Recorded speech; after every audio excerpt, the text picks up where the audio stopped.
She had brought the board, so I had her get it to them today. See, it just doesn't, And yeah, it just doesn't.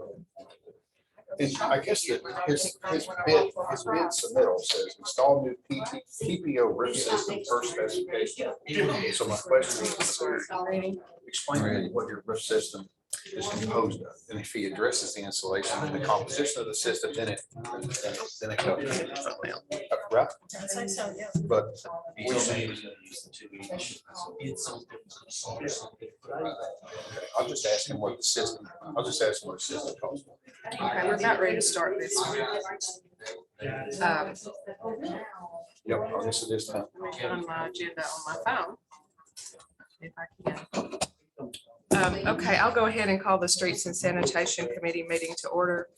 If I can find my agenda. The first item agenda is the surplus property. Frank, you want to come up and tell us about it? It's just Stacy and myself. I think Sally's not going to be here.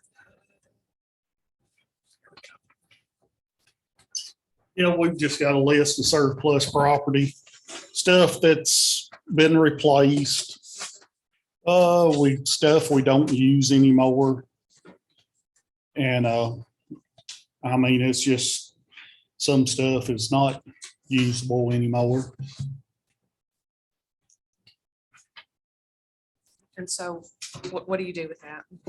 I mean, we just need to sell it. Because it's an old garbage truck, an old front loader truck. It's got a broke frame. We can put it on local gov. We're planning to put all these items on Gov Deals. Yeah. Correct? Every single item that's on these lists. Yeah. I think the police have made comments that they make a little more money off of Gov Deals than just selling it in auction. So. There's quite a few things. And we talked earlier, they're broken, not usable. Yeah, they're all, Replaced pieces, things we don't need, surplus. Well, I would make a motion that we accept Frank's proposed surplus property declaration. I have a motion and I'll second that motion. Any further discussion on these items? Hearing none, all in favor, say aye. Aye. The motion carries. Second item on the agenda is to review the budget for fiscal year 22-23 for public works, animal control, vehicle maintenance, urban forestry, street age, and solid waste budgets. Now, can we do all those all together, or do we have to do one individually? All together. Very efficient. The only changes from the workshop is the 3% step raise for the employees was added in to the personnel services line. That's true for every department budget we'll review tonight. And then the capital items are listed there in the budget as proposed. There were no changes made during the workshop. We can absolutely make some tonight if needed. Any of the street aid or the solid waste department budgets. The street aid fund will stand as it is whenever we get that information into the comptroller schedules. The fund balance remains right at where it needs to stay. That's why the paving is over in public works general fund instead of in the street aid budget. Say that last thing again. The street aid budget Yeah. has to maintain a 15% expenditure balance, cash balance. So that's why the paving got pulled out and put in general fund. But as it is right now, it meets that requirement by the comptroller. So nothing will be pulled out or moved. This is what would be proposed and submitted to the comptroller if adopted by you guys and then sent on to the full board and adopted there. They did increase, I'm sorry, they did increase street paving Yeah. to So $500,000. 500,000, yeah. And then And sidewalks, I then believe. sidewalks is 155,000.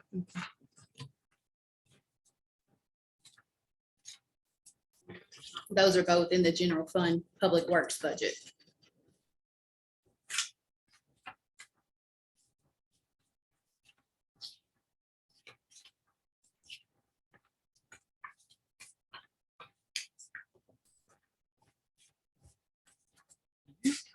Sam, did you provide, do we have those new calculations? And I can't seem to find it in this, or maybe I'm just, I know I'm dumb, but maybe I'm dumber than I think. It's on that thing. It's inside the statement packet. Good grief. Page 23. It's just after that is the proposed capital project item.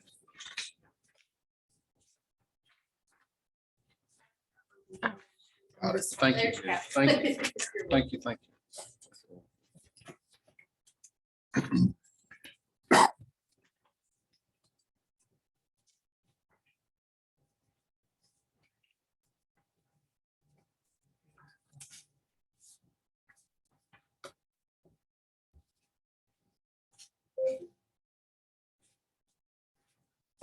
So our changes were that street paving went to 500 and sidewalks.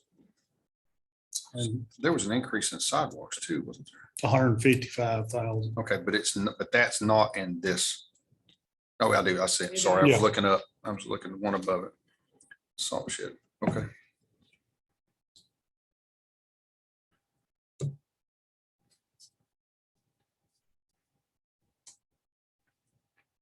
I'm glad to see that, I'm glad to see that we got that increase in funding for the sidewalks and the paving, as well as taking care of the employees in the manner they deserve.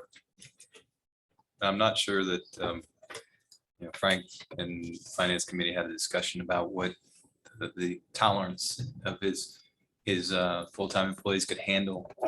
Yeah, And that we have a lot of needs and we might need to be creative about those, whether we look at adding an FTE or we do something a little bit more short-term in terms of contracting some of that work out. We've got a lot of areas to. Gonna blow your budget, man. Well, it's just on the sidewalks.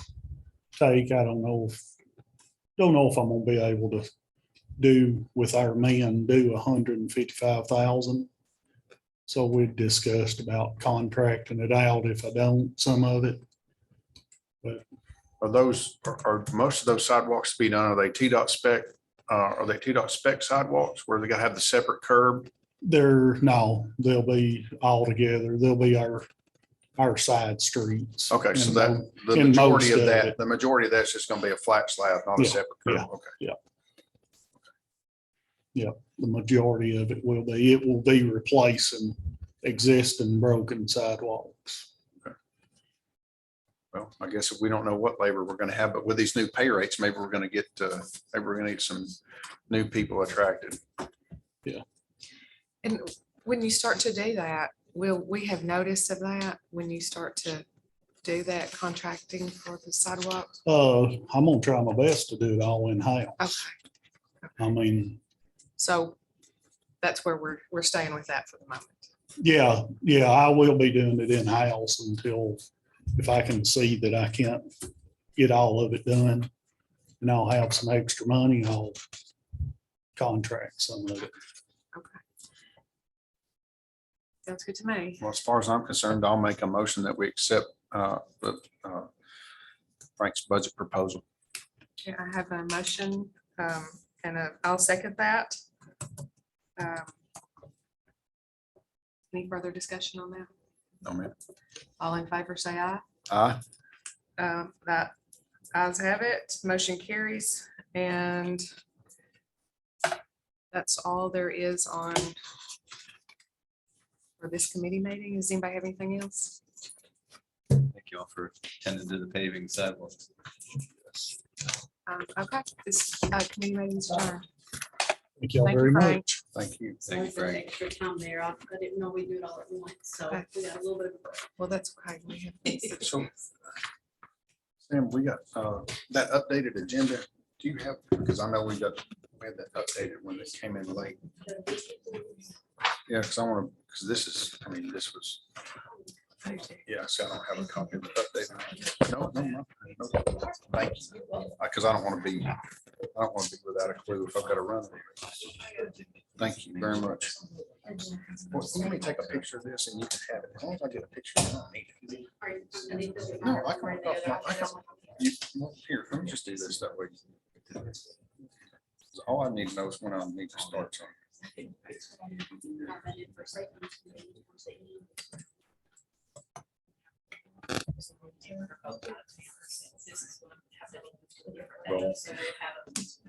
Okay, so we'll just wait till 6:30 for water. Okay, thank you.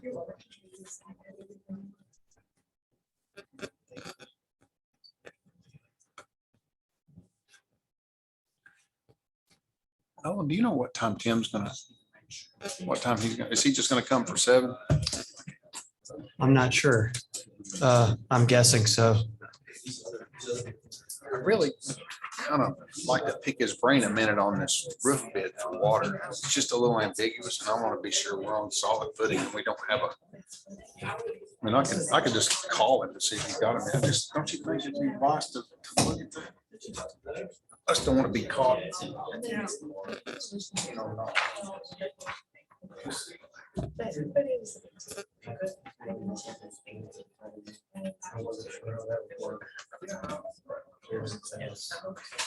I suggest accept it with this.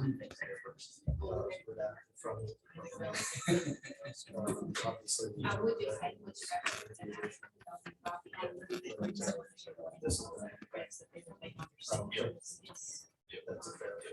Well, I agree on that too, because we could. Just what we could do to get away from this installation clause. Is to pay the deposit so you can secure material now and buy it at today's price. I had $17 million of material on buying it today and take it to later. You know what I mean? But I don't know if that's a material change. Circumstances. 30 years. But maybe it's just- Sorry to say, I know you're talking about. So, yeah.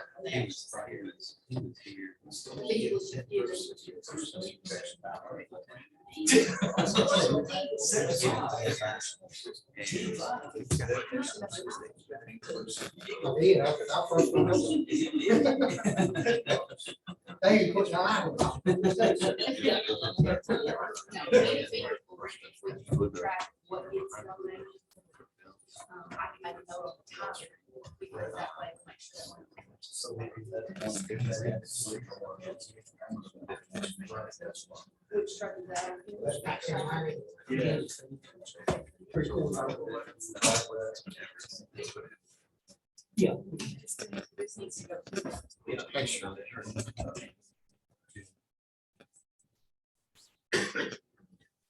So really.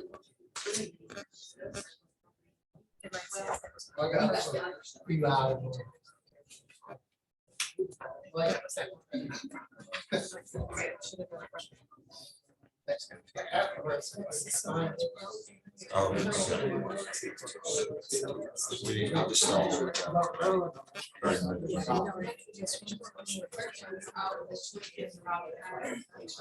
Yeah.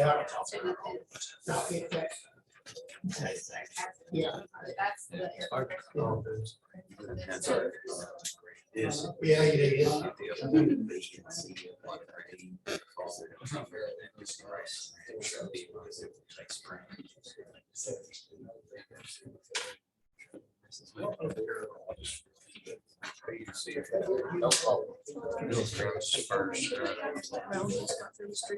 Oh, wow. I'm glad I was on that committee.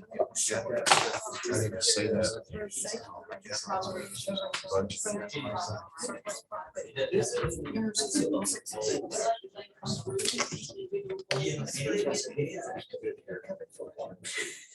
For the roof.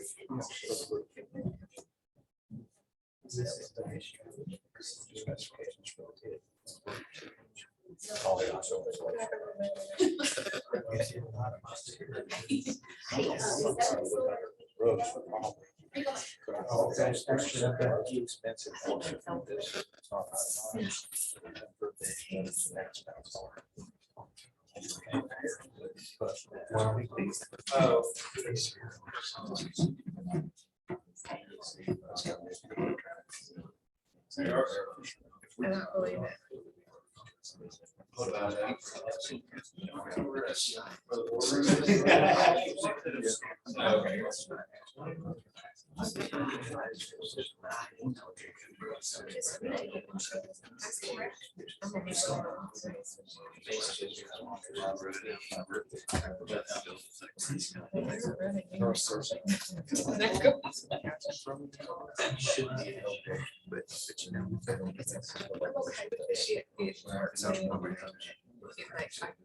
You know, it's right. It's right.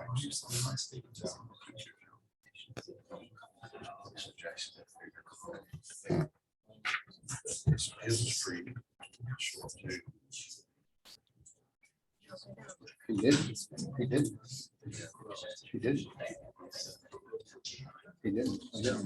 He didn't anticipate that. No. Thank you very much. Sorry. I was trying to be good.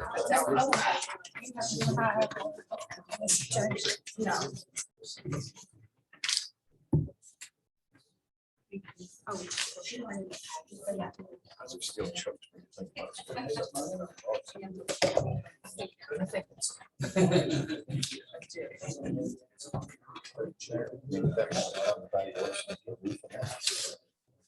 I mean, really. What's more?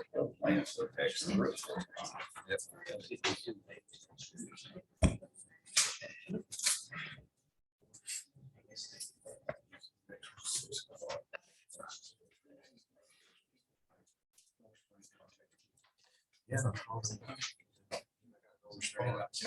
Well, what's your There's more to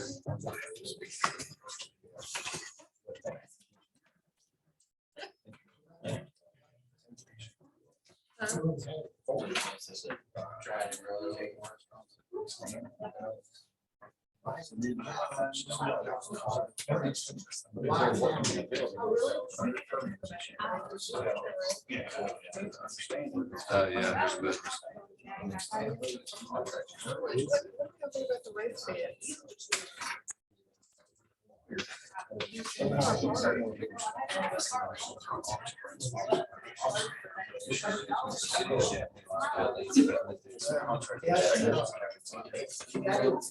Yeah.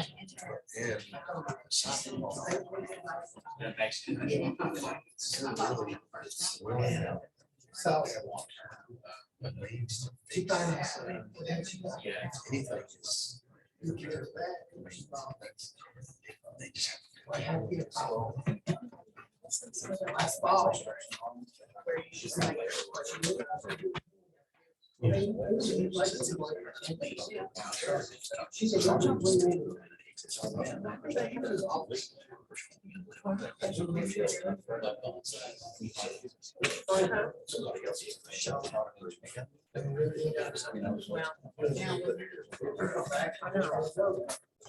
Okay.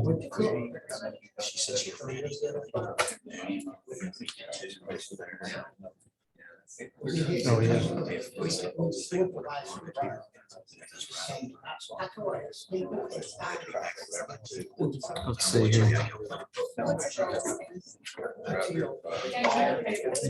Let's see. 1 o'clock should work. Okay. Yeah, those are Tim's. Take all he wants.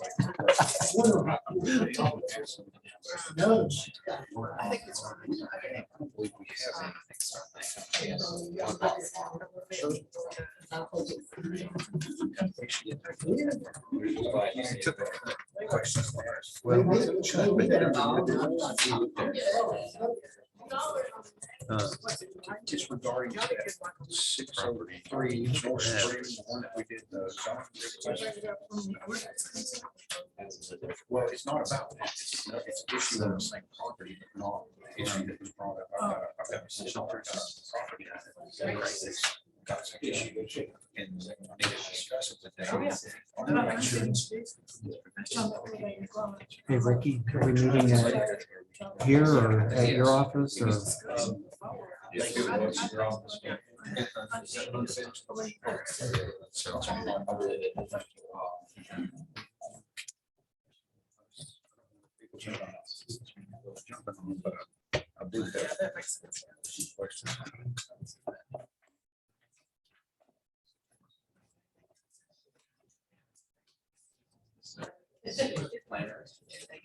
All right, it's 6 o'clock. We'll call the Building and Grounds Committee meeting to order. We have one item on the agenda. That's to discuss the consider the Community Development Department's budget. Anyone?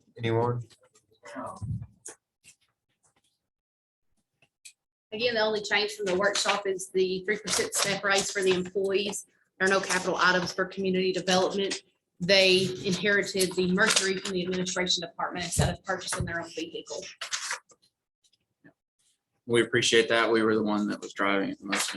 They were. You have no surplus property. I see that. That's good. Means That's you're correct. well using your resources. Yeah.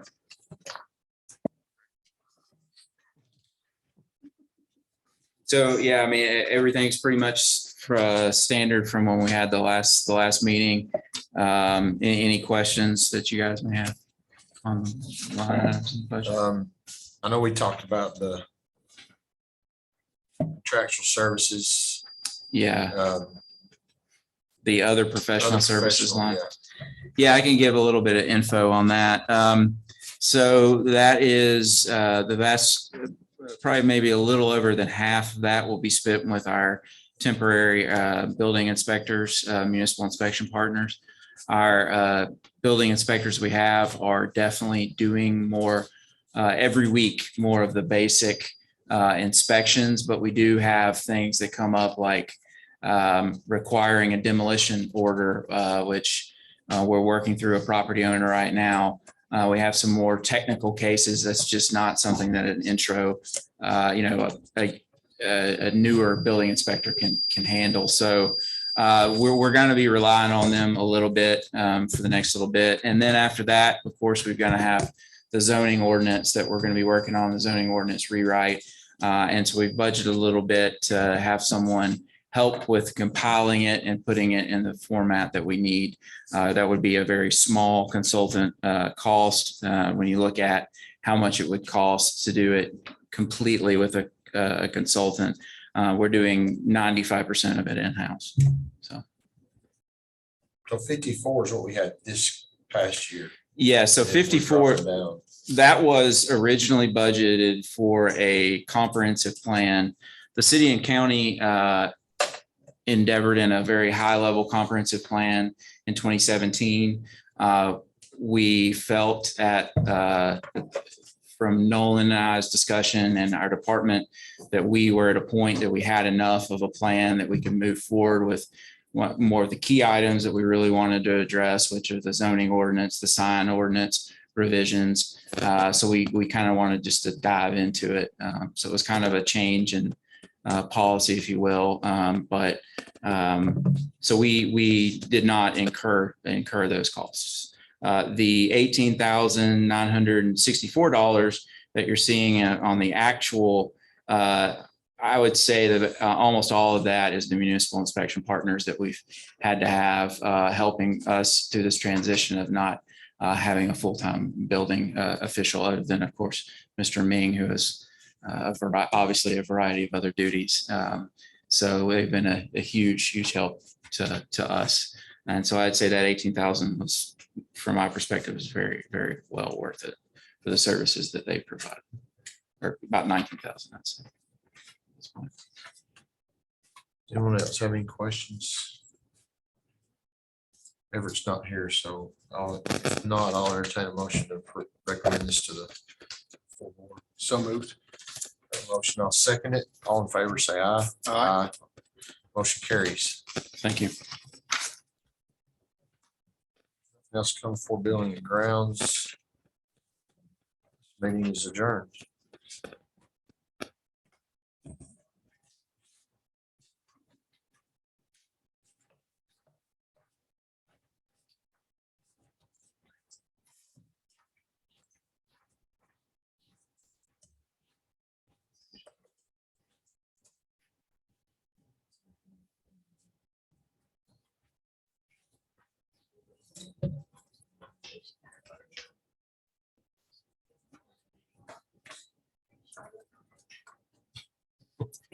I was thinking about that today. Yeah. I need to do some research on how to.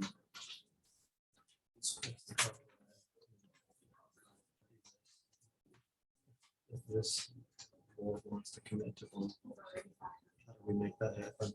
If it takes 2 years to build it, the cost will be incurred in 2 years. What's the proper format for that? So I can give this some info. I try to find out.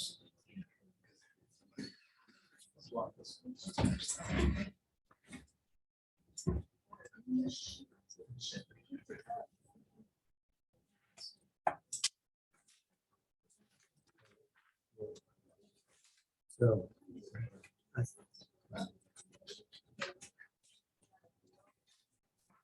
Next Tuesday, okay, so. Yeah.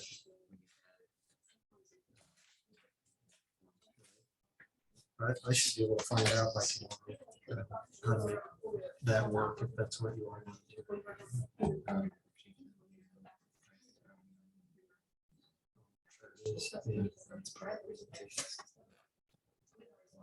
Right, that's true, I think.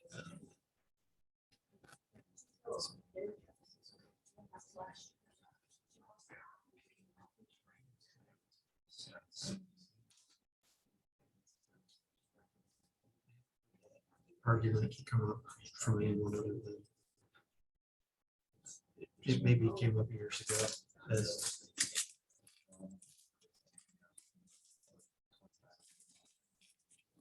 Right. Yeah. Right. Basically, they're just saying.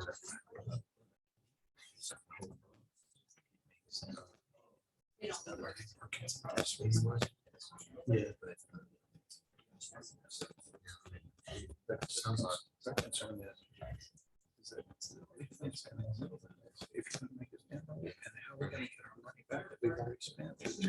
Right. Yeah. Her thought is that she was working under one set of circumstances with Katie. It's changed because there's new people. But she feels like she's caught in the middle between the change out.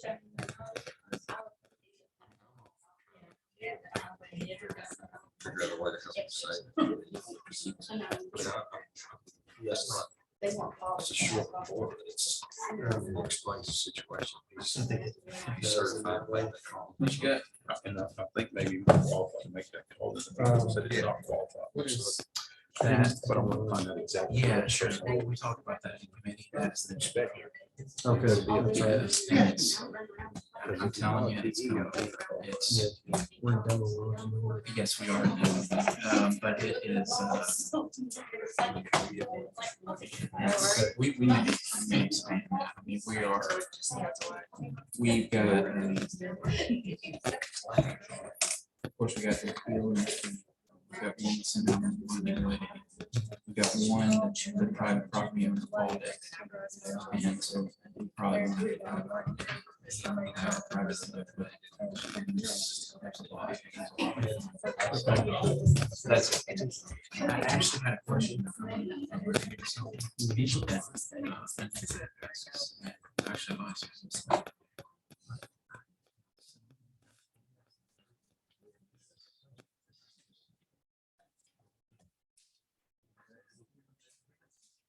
Oh, this right here, 252, that's always. Schedule. Well, I have a proof. Right.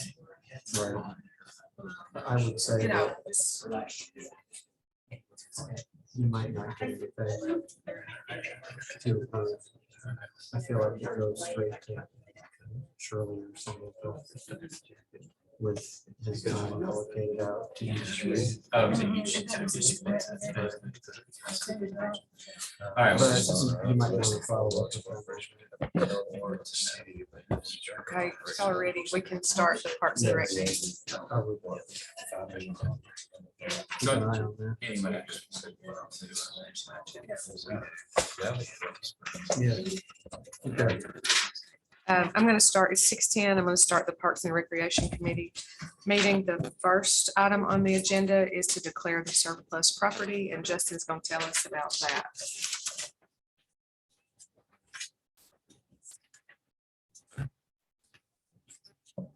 Yeah, so we have a kind of a mixture of things on our surplus list there. Yeah, it's just a wide array of things. So hot dog machine, flat screen TVs, it's just some older parts, older things that we had at the Civic Center before we moved to the mall. And then when we got back into the Milner Center,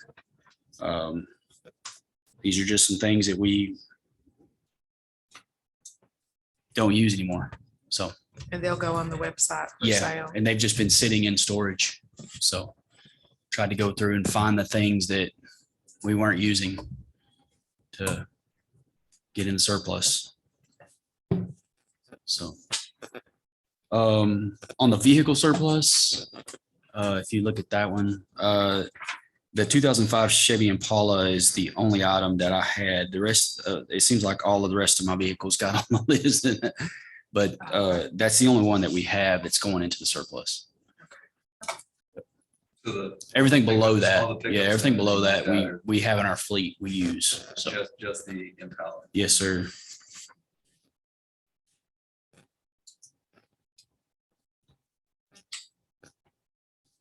And they'll just be sold. I guess all that just goes on and sells in bulk, just like a lot. Or individually, I don't really know. I've never It's done. individually, I believe, under one account. So Gov deals, yeah.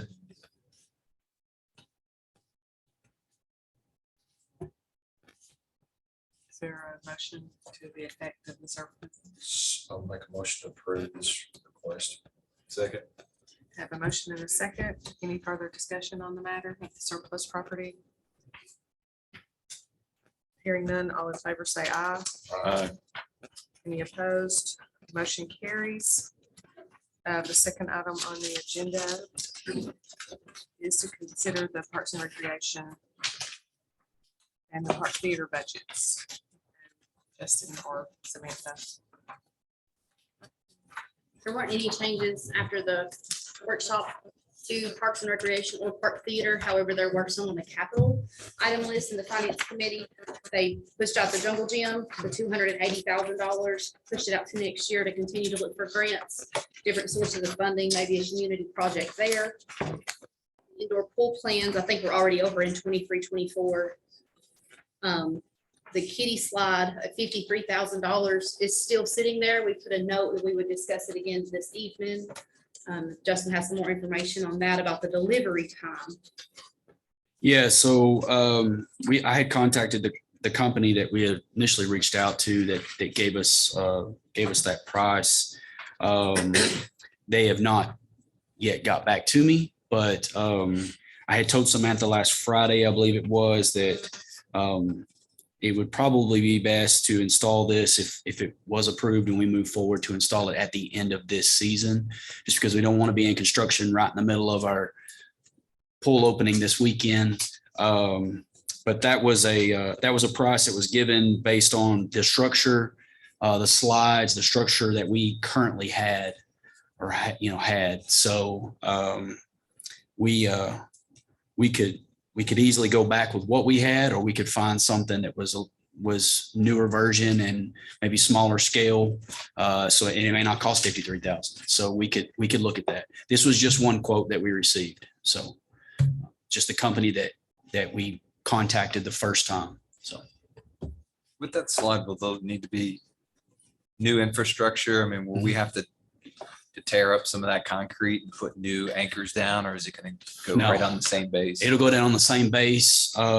We would obviously like to have whoever we purchase that through to do the install, to make sure it's installed and that they've certified it that it's installed correctly and things like that. But it'll go right back where we had it in that little area. Mary Lynn and I've spoke. We'd love to see something not so large and not so steep. Kids tend to shoot out really fast on that slide. So, and they're little, there's the little slide. So we would like to see something a little bit different there. So you just leave that money in there and keep looking? Is that the plan? Yeah, I mean, we can keep looking. We've asked for designs from the company that gave us this number, just to see what other options we had, than just putting something exactly what we had up. So we can definitely explore that a little bit. Because you're open every day this summer. 7 days a week, starting this Saturday. So it wouldn't go in this season either way? Yes, ma'am. Okay, well, then I don't see any reason to be in a hurry. Right. So. Other than that, did you say that $10,000 got moved around to somewhere else? It was, I had asked Samantha that. It was for our pool pump replacement parts, and it got moved from capital to another line item. Repair and maintenance. Repair and I think maintenance. it's actually in the operating supplies. Yep. Now, we need to find it a home within the recurring. $10,000 was budgeted there every year. Mhm. So instead of that being a true capital expenditure to purchase a pump, it was for repair and maintenance on a pump in case it goes down. And I believe that's for the swimming pool. Is that correct? Yes, correct. And there were 2 items for the Park Theater. Earpiece for backstage communication from the sound booth. Mhm. And then $3,000 for upgraded sound equipment or new sound equipment for the Park Theater. The last item was the dog park expansion. That's on the capital item as it pertains to Park Theater, Parks and Recreation.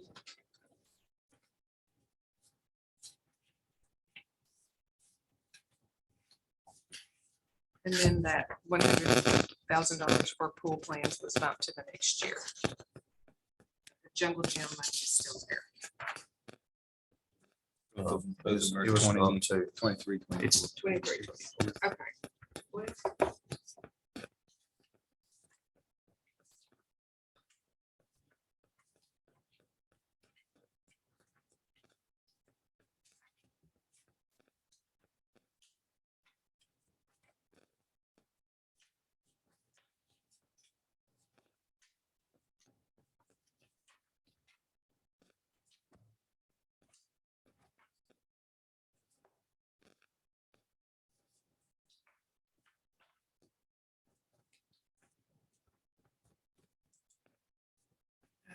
Both of them got moved to 23.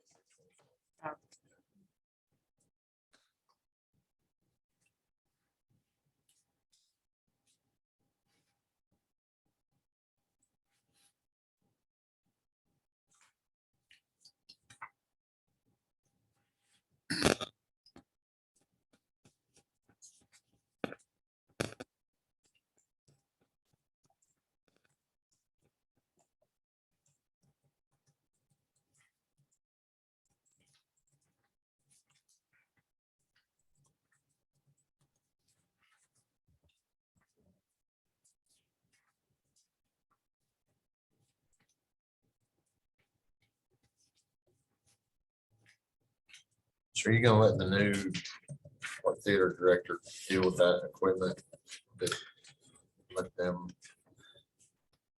would like to get some ideas on what they would like to see with that. I again, and speaking with Kevin, I saw what he was talking about as far as communication to the backstage, but as far as the other sound equipment, yeah. So there'll be a hire before purchase. A We'll higher, we'll hire a park theater manager before we purchase this equipment. I would like to do that. Yes, Be good to have their input. yes. Thank you.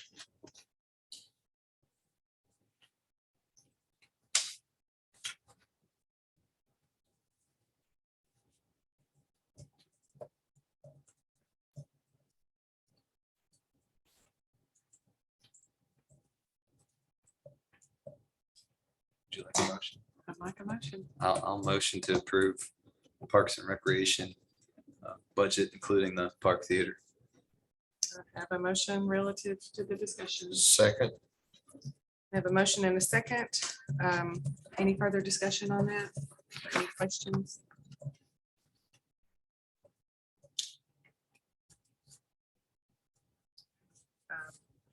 All in favor, say aye. Aye. The motion carries. Is there any other business to go before this committee?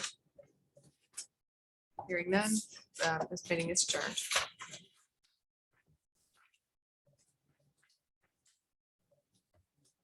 It's in the papers.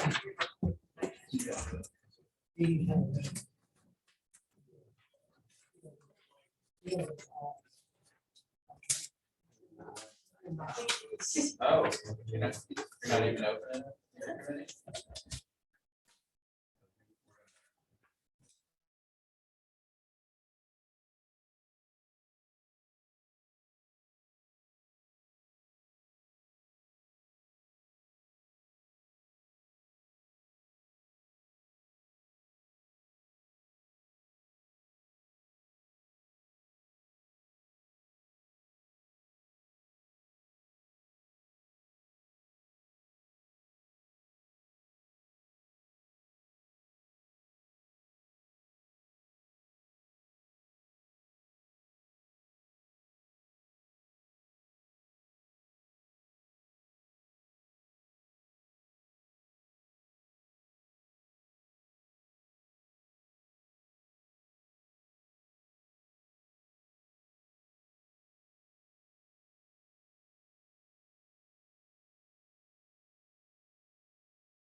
property of the Water and Sewer Department. And the second is to consider the Water Department budgets. Ricky, how you doing? I'm good. All right, so we walk us through the surplus property that needs to be declared. We actually have two items. One is a 2008 Snapper zero turn mower that we're looking at. It's on the agenda tonight to replace that. That and the 1985, that's not a typo, 1985 GMC sewer TV truck. Those two items. And then we had 3 Ford Rangers. We have donated those for use for the fire department, got one, Public Works got one, and then Parks and Rec got one. So I mean, if we keep that 85 van a little bit more, it's gonna be 40 years old. It's gonna have to be worth something. have to be worth something. That item was one that we had considered doing gov deals earlier. We thought we had somebody that was interested in it, but since then they wouldn't. They said they were no longer That's interested. not the TV. Is that the TV? That's that the TV old That's TV. the old TV truck. It's got old Q's equipment on it that's outdated. Could be updated. We don't know the cost, but the van's actually in pretty good shape. So hopefully we can get $8,000 to $10,000 out of that truck, believe it or not, with the equipment that's on it. So, but those are the only two items we have. Well, let's see what we were actually, hang on, I've got competing agendas here. Hang on for this. Let me, well, I will entertain a motion to allow Mr. Morton to declare that surplus property. I'll make that motion. And I'll second that motion. All in favor? Aye. Motion carries. Next thing that we have on the agenda is to consider the purchase of the gooseneck trailer. Sam, am I going, I've got competing agendas here. Budget. I want to, okay, you want, okay, so, all right, so I will. So we've got a 6:30 committee meeting and a 6:40. Okay. Okay, all right. So, sorry about that. So now we're going to discuss the fiscal year budgets for the water and sewer department. There were some changes. The 3% raise from the workshop is included in there. And at the time of the workshop, we hadn't discussed fuel pricing. So during the finance committee last week, we kind of looked over fuel for every department. I should have spoke back against that in the public works review or the streets and sanitation committee, but we went through the past 10 months of actual fuel per gallon per department for regular unleaded, for premium, and for diesel. And then annualize that out to determine if we use, at the time, we used a projection of $4.50 for unleaded, which we're pretty much there. And then premium is usually a certain amount over unleaded. So it was 518 and then diesel came in at 570. So we did increase the water and sewer budgets, the 331 lines to offset that fuel. And the thinking is if fuel prices continue to skyrocket the way they have the past couple of weeks and days, we may have to be amending everyone's budget in 6 months or so, but we did increase the fuel price there. That was the only check. Chemical prices. Chemical bids come in. Some of the chemicals were actually double the price they were last year. We're actually going to rebid those chemicals. And so we were looking at 12 months of support for sodium hypochlorite. They're only given 6. So that's all they can get on the support on the prices. So I've reworded the specs a little bit and we're going to rebid the chemicals, but we're looking at bleach being doubled. Everything else increases, but not as bad as the bleach.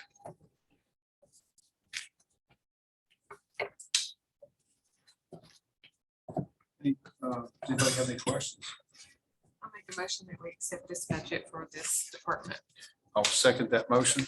All in favor? Aye. Ayes carried. Thank you very much. Thank you. Do we want to push right on into we're 5 minutes early? Can we, there were 2 separate committee meetings here. There's a 6:30 and a 6:40. Can we merge these together or do I need to wait till 6:40 to commence the other one? Just keep rolling. All right. So the next thing that we need to, I got to find the right agenda here. All right, so the next thing that we need to do is we need to consider the purchase of a gooseneck trailer for the water department for the new equipment that you're purchasing for that. Yes, sir. It's a 25.5, it's a 25-foot trailer with a 5-foot dovetail. The low bidder, we actually bid that, and the low bidder was Wholesale Trailer out of Fayetteville for $19,500. Does anyone have any questions about this?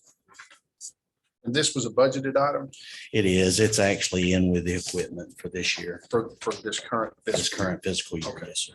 And that, how did that, I don't have that off the top of my head. Did that come in at or below your budget? It's gonna be still, we're gonna still below, we bought the 2,500 to 3,500 Ford trucks and that trailer. It's still gonna come in below what we had in the budget. Okay. Thank you very much. Let's does anyone have any further questions on that? I'll entertain a motion to approve the purchase. I'll make that motion to purchase the gooseneck trailer for the water department. I'll second that. All in favor? Aye. Motion carries. And let's see, the next thing we have is to consider the purchase of a zero-turn mower to replace the one that we just declared surplus property. Yes, sir. And that one, we actually found one of the suppliers here in town that's got a mower in stock. And so I quoted all of these. This is the Farmers Co-op. It's a 25.5 horsepower country clipper, zero turn, 60-inch. And their government price was $8,700, which was about $700 lower than their competitors that I had reached out to for the country clippers. Are you satisfied with the motor and everything that's got on it? Is it comparable to the quality of the motor on the other price machine? I am. I'm kind of impressed with that mower. I don't know if you remember last year, we had a mower bought, and the day of our last reading, they sold that mower and said they would get us another one. But when the prices changed, they added $1,000 to what we had approved. So I think this one is comparable. I'll make a motion, we purchase that mower. And I'll second that. All in favor? Aye. Motion carries. Thank you. sir. And the next item we have on the agenda is the consider approving the roof bids on 202 Bell. And this is going to take just a minute. So do you care to kind of familiarize us? It is, everybody knows that we, had the front part redone and the back side redone.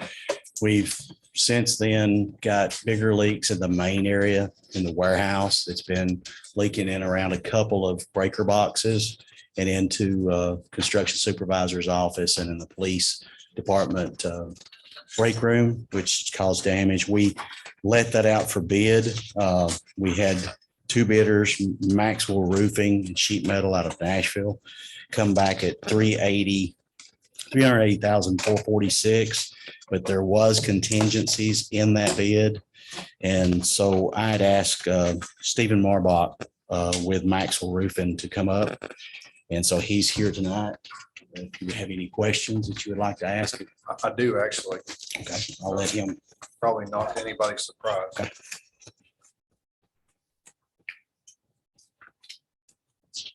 Hey, sir, how you doing? Good.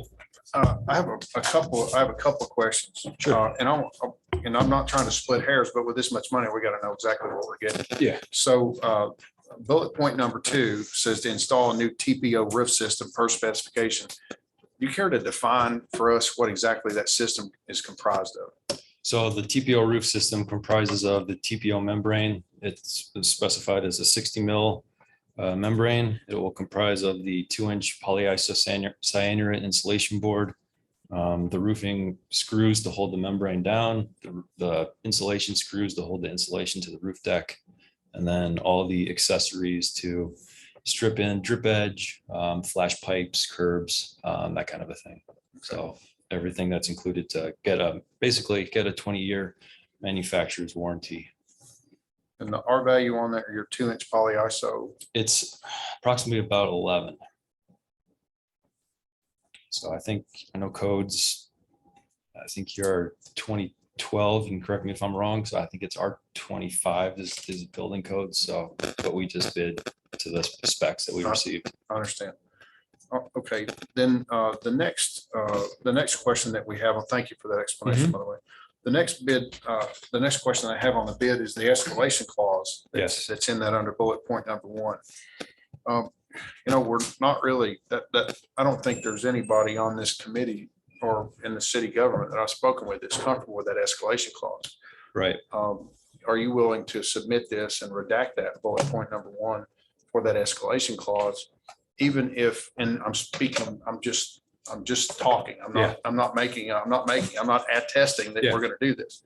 But if we were to provide a deposit in advance for you to secure materials at today's prices, me being in the building industry myself, that's commonly how I hedge my material costs, Right. is I pay for them today and I get them delivered whenever they come. Right. Is that something that your company would consider as we go forward in the contract, if we go forward? So a little bit, I understand that that's best practice and that's what we've been doing for, since the COVID pandemic started and kind of disrupted everything. But the things that we're seeing now is polyiso insulation. Our vendors are telling us that could be 3 to 6 months to 8 months out for a project this size. And because of the escalating material costs, they're pricing us or invoicing us at the time of shipment of material. So if we say we had a contract today and I went to go write a purchase order to my vendor for $1 a square foot for TPO, and 3 months later, the material arrives, and in that 3 months time, the price has increased 3 times. Now we're getting invoiced $4 per square foot versus that $1 that we originally wrote our PO for. So it's kind of, we're in a funny predicament with, we're not guaranteed a price, I guess is what I'm trying to say, until the material is shipped. I do a lot of that myself with either polyiso, XPS, or even phenolic foam. And I'm not currently under contract with Dow, but I get my pricing with DuPont now. But I that's not what I find in that. That's not what I find with Kingspan when I buy phenolic foam. Yeah. That's not what I find with DuPont when I buy extruded polystyrene. So do you not have a contract through a roofers association that governs some of this? Or because I don't have contracts from those providers, but I have a long enough industry relationship that when I call and say I need 10 truckloads of this, right, I get it. No. I pay for it, but it might be 3 months before I get it, but my pricing is when I pay for it. That's why I pay for it in advance. Right. And that's not what we're seeing with our vendors. So we'll write a PO to our vendors and then they'll get it from the manufacturer. But in the meantime, in that 3-month window that we're waiting for the material to come in, Firestone, Carlisle, whomever keeps on instituting these escalations, 7 to 15% a month, 7 to 15% a month, 7 to 15% a month. And so the price that we originally write our PO for, in essence, it means nothing when the material is shipped 4 months later for, say, 20% above what we wrote our PO for. So it's industry wide. It's not just us. You talk to any, roofing contractor that they're facing the same thing. Well, I think that based upon your statement, I'm not doubting that that's a situation that you're in. I think we might need to talk about this before we approve it. I would suggest that, and Ricky, I want to make sure that you kind of understand where I'm going with that. I'd like to have some further discussion with the committee about this, because we can't, if we decide to accept this now and present it to the full board at the next meeting, we've got a lot of unanswered questions. So at this point in time, I'd like to table this until we can get a little bit more information on it. Certainly. Yeah. So I guess in preparation for this meeting, we understand your situation and understand that it's hard to make a decision when there's a lot of unknowns. Right. So we were able to kind of go through the past 12 months, kind of see what prices were, or, what it looked like, what, they seem to be, what direction they seem to be going in. So, we are willing to put a $55,000 add inflation, what you want to call it, inflation. So that's going to be the ceiling, that's our not to exceed escalation clause, if you will. And that'll be the max that it will be. And That's what we're willing to, yeah, we're comfortable saying with, if we add $55,000 to our contract price, that will cover any inflation that we should be seeing in the next 4 to 6 months, if contracted in June. And I'm not trying to offend you. I'm a business guy and Yeah. I'm in this business. So can we qualify that with an invoice today and an invoice then? Yeah. And not that Yeah. we're not trying to pick you apart. We just want to make sure that we have full transparency. If we were to agree to an escalation clause, Mhm. we would expect that transparency. We'll be transparent with you. We just would like you to be transparent with us. Well, Right. and that would need to be in the contract. It would, and we can negotiate that in the contract, but I want to make sure before I suggest that we accept a motion to forward this, that we have that understanding, that you'll be transparent with us on that, should this be approved by the board. Right, but I don't want to get this confused with an allowance. This, Oh, no, I understand totally. And we're just talking about escalation of the polyisoanurate insulation itself, full stop. correct. So I guess what you're looking for is what, if we were A contracting board today. foot, a board foot cost today. Yeah. And a board foot cost then, I mean, because I can get it too. I mean, I can pick the phone up and have that in about 5 minutes. So I just want to make sure that you're transparent with us, we're transparent with you. Because the last thing that we want to have is get to the end and then have an unknown. That's what we're trying to avoid here. Right, and this is what that $55,000 is trying to avoid, that there's going to be no unknown. Okay. That's, Well, that's about $1.20 a square foot. So I think that's very realistic. Is the polyiso one product that happens with, or is there other things that you use off? I mean, is that the main? that's the most difficult one to That's the obtain one at the with the moment. chemical composition that's in such short supply right now because it's used in OSB, it's used in polyiso insulation, it's used in a lot of chemical sealants and stuff like that. Mhm. That's my understanding. That's the main constraint within the supply chain right now. Yeah, I mean, it's for the escalation, it includes the membrane, the ISO, and the plates and fasteners, but the big one for at least lead times we're seeing is the polyiso insulation. Does anyone have any further questions? Do you know about the issue of our code requirement R22? So that would be new construction. That's what that would be. I'm not so sure that we've got to meet. We didn't meet that requirement when we replaced the rear section and the front section. We just replaced it as built, as it was. So I don't think that, David, what would you, Mr. Baird, do you have an issue with that? No, I have no issue. Okay, all right, thank you. The other thing would be the metal deck.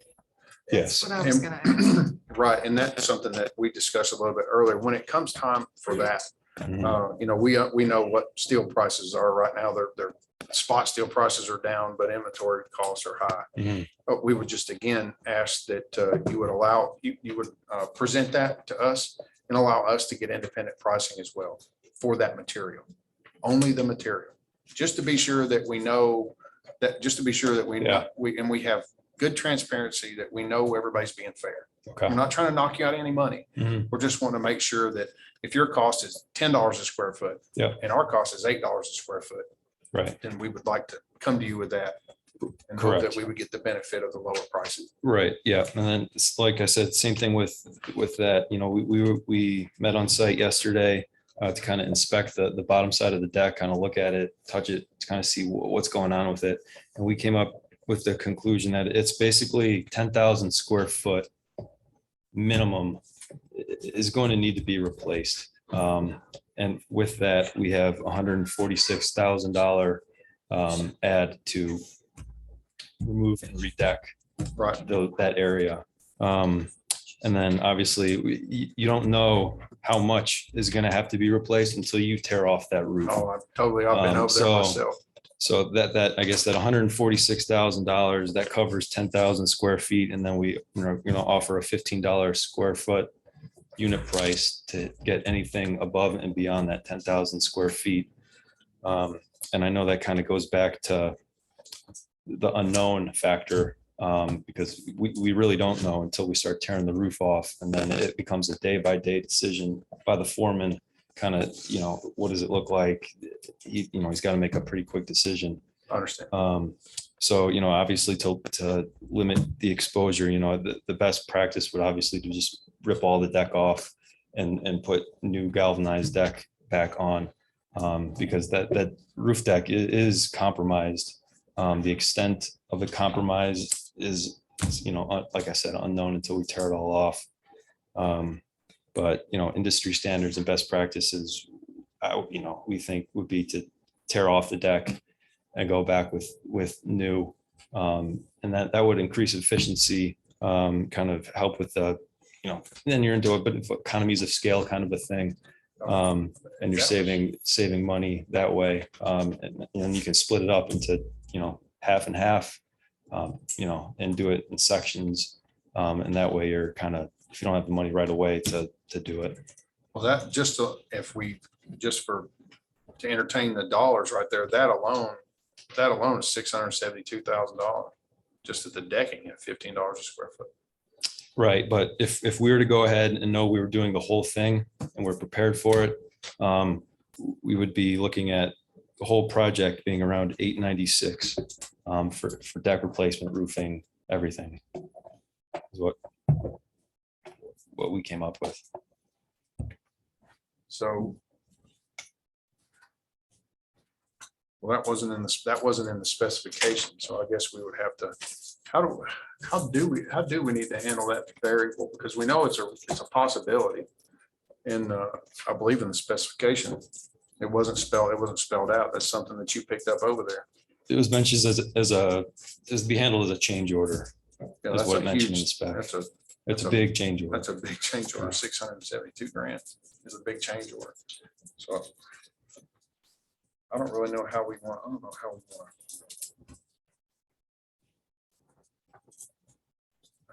want to handle that. I don't support going in and saying, yeah, we're just going to tear it off. Even if the board would approve it, I wouldn't support that. Mhm. I can understand from your perspective, that would be a known, order all the material, get the material and take it off, Right. put it back down. I understand from And your from your perspective. inspector, it would be unknown as well. Well, it would be, but I just don't know if that $500,000 is, we just did our budgets. Yeah. And that $500,000 is not included in the budget that we just approved just a few minutes ago for that. So I think we might need to table this and discuss this with the committee before we did that. And I'm glad you brought that up, Mhm. because that's a good point. It is something for us to consider. Mhm. And so I hope it doesn't upset you, but I want to ask that we table this. I agree. There's a lot of factors to consider. Yeah, and it's a huge expense. So we want to make sure we make the right decision, not the least expensive decision, but No, the I right understand. decision. Yeah. For this. So we have a motion to table. Motion to table. I'll second. All in favor to table? Aye. So what we will do, sir, Mhm. is we'll schedule a committee meeting. We'll get together with the city administrator. Okay. And the director, Okay. Mr. Morton. And then we will get back to you on how we're going to go forward, and we'll clarify all this. Okay. Okay. I'm sorry for this, No. but it's a proverbial can of worms. I understand. Yeah, it's Okay. a lot. Is the Yeah. current decking, is it galvanized? It's there now. I don't think so. It's hard to tell because it's all surface rusted. I mean, the entire deck is red. And so it's hard to tell, but I would assume it would have been galvanized when the original roof building was built. It's got, I think, 3 to 4 roofs on it right now. So the previous owner, I mean, it was just been totally neglected. And so those 3-4 roofs is just saturated, and you're having moisture just sit on that deck and corrode it. So that's the big issue. I understand. Yeah. It's definitely not an ideal circumstance for No, anybody. no. I appreciate it. Yeah. Thank you, sir, Thank you. very much. I do not believe that we have, between the two agendas, I don't believe we have any further business for this committee, so this meeting is adjourned.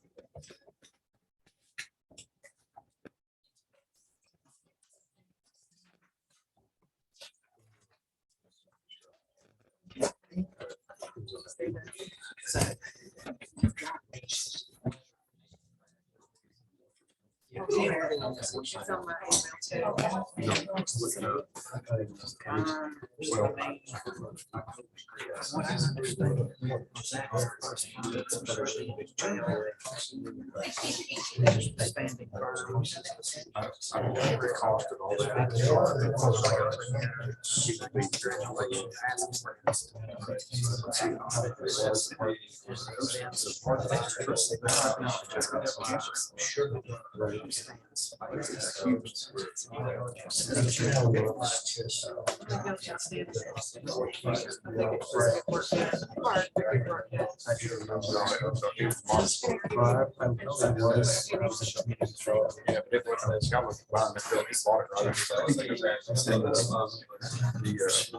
had just a lot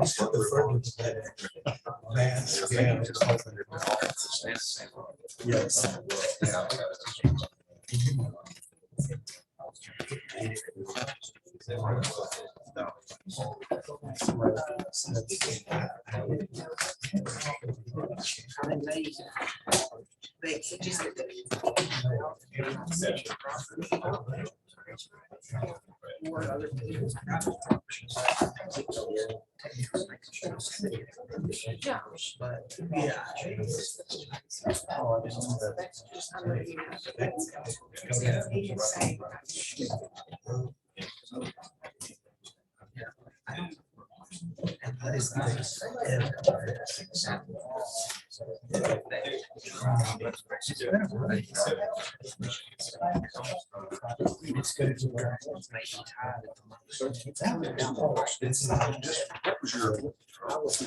I'm not sure where the discussion. That way I'm sure we're 8-something.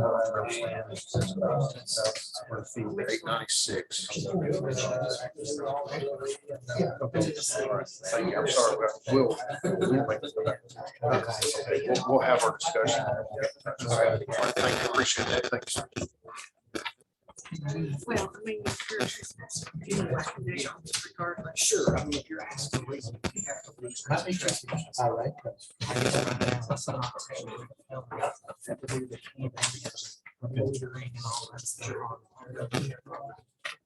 It will be.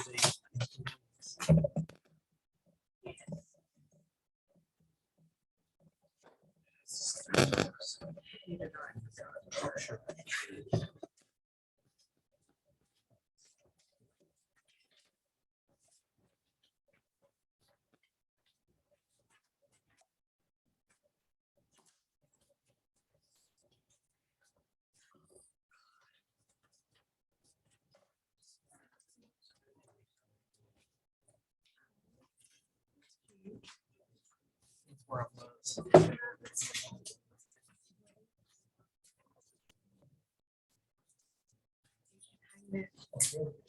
Hang it, and she's like that.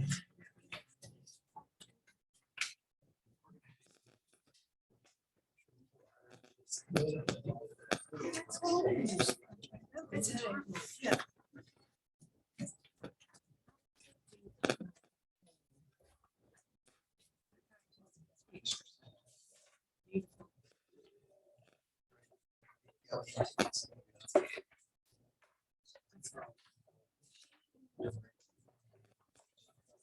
I didn't give her an option. At least 1 year.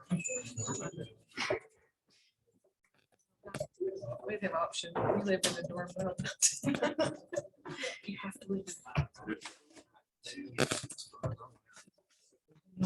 5 or 6 years. Yeah. You have to live in dorm. There's a handful. He lived in very soon. There's like 2 little. He lived in a hut. You know where those are?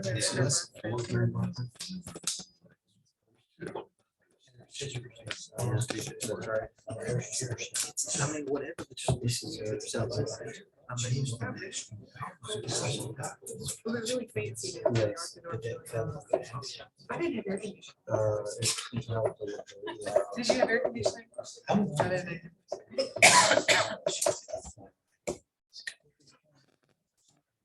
So that's a very. It is 7 o'clock. We'll call to order this regularly scheduled meeting of the McMinnville City Board of Mayor and Aldermen. The first item on the agenda is roll call.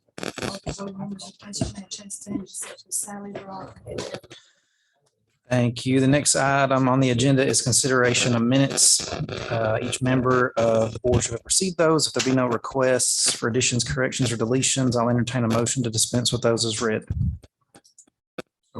I have a motion by Mr. Steve Harvey and a second by Mr. Stacy Harvey. All in favor? Aye. Motion passes.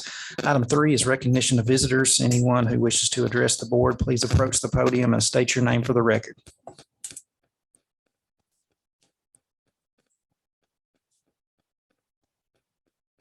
My name is Jewel Hale, and I'd like to address the board, good evening, Mayor and Alderman. The reason I'm here, I've never been in here, I don't think, for any kind of meeting, but I'm up here to complain a little bit. It's this evening, I left my office about 2 o'clock, had a meeting with Peter Van Buren at the bank. I was gone probably 30 minutes. And I come back and I couldn't get in my office because the whole front porch was covered up with homeless people.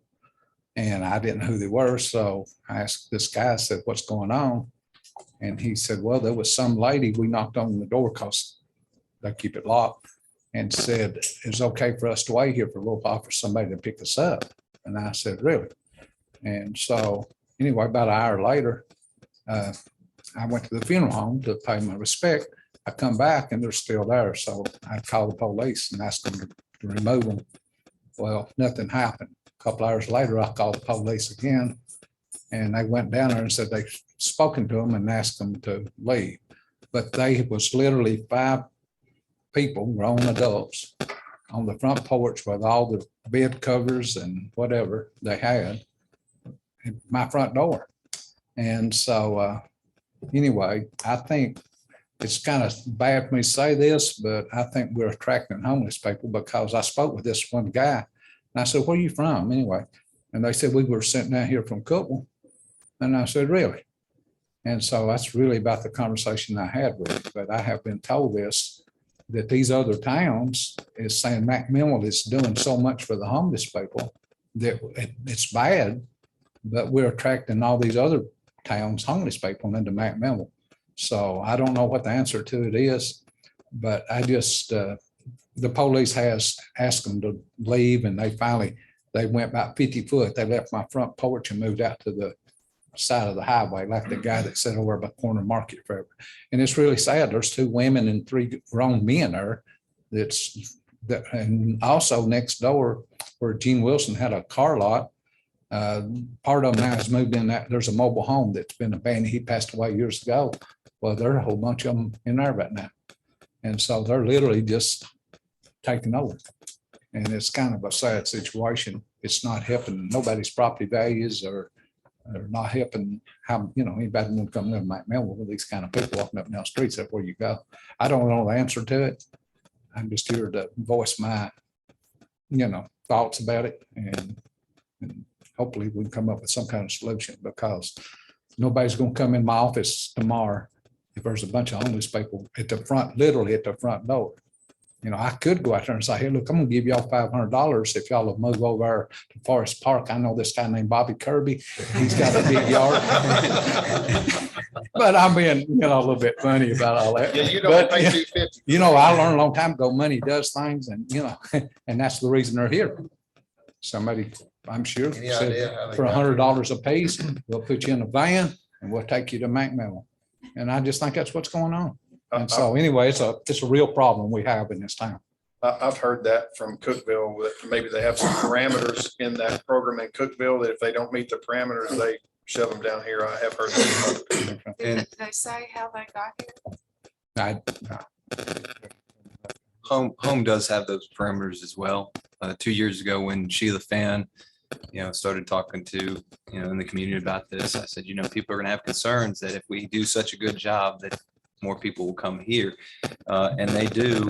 If it's the winter time, they'll help somebody out for the night, but then they'll make arrangements for a permanent shelter outside of our city if they are not from McMinnville or have family here. So your concern is genuine, and I think Home is trying to address that by getting them to the right facility and also using the HEART program to get them to other services that they might need. But from your perspective, nobody's gonna camp on my front porch. They Well- might be for a minute, but Well, they're not gonna last again, there long. I mean, that's my first thought, but what you do, you take the law, in your own No, I hands. mean- So what I do, go home, get my gun and No, well, come they're over there trespassing. and say, oh, you They're better get her, I'm trespassing. gonna shoot, and then the police is gonna come and get me, and I'm gonna be the one in jail. Mr. Hale, I know where Wayman's office is on Sparta Street. Where's your office? You're talking about my rich brother. I'm the one, the poor one on out. On out Sparta Highway, but Chevrolet Garage, right next door to Chevrolet Garage. Okay. Notice everybody laughed here, but you. We gotta have a little laughter. We've got the police chief here. Maybe we can ask the police chief what she suggests.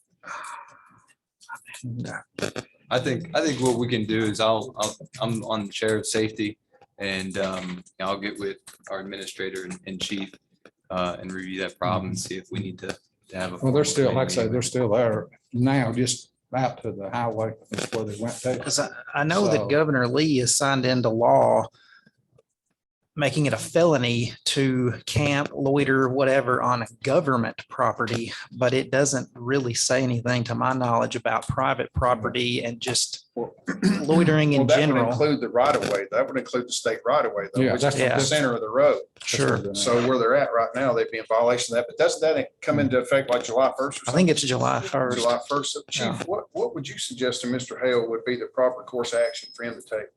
I mean, basically, all we've been able to do is ask them to leave, like with the camp that's over there behind Arms, the property owner had to write us a letter saying she's willing to prosecute them for trespassing, and that's how we were able to, they keep going back, so we have to keep going back over there, to move them up. And they will from one place, they'll go somewhere else, and it's not all we can do, you just gotta keep them moving. Well, that's all they're doing. They're just Yeah, rotating. and because there are Right other now. counties that we've been told dropping their people off now, just. So what about Mr. Wilson's property over there? I did notice the other night, there was somebody in that when I drove by, and I thought that was very strange. Yeah, well, there's some of them that's moved in there now, which is naturally. Is that still owned by Gene's family? Yeah, what happened, Mr. Wilson passed away, he willed that to his son and put in the will, it couldn't be sold for 40 years, which I would have done bought it if I could have had. And the son passed away. And so now it's an limbo situation, so I don't really know what's ever gonna happen there. It's just a bad situation, but again, like I said, so if it's your property, what are you gonna do? If they show up at whoever, Zach's front door, his customers are not gonna come inside his business with 5 homeless people in at his front door. To that So- end, I've noticed one particular fellow sitting outside your wife's place of business, and I've messaged her on a couple of occasions morning, hey, Margaret, watch out, there's somebody around there. Yeah. So it is a problem in that part of town for certain. Yeah. So, I mean, really, I mean, if it's he a writes you a trespass. letter, he's doing public notice right now.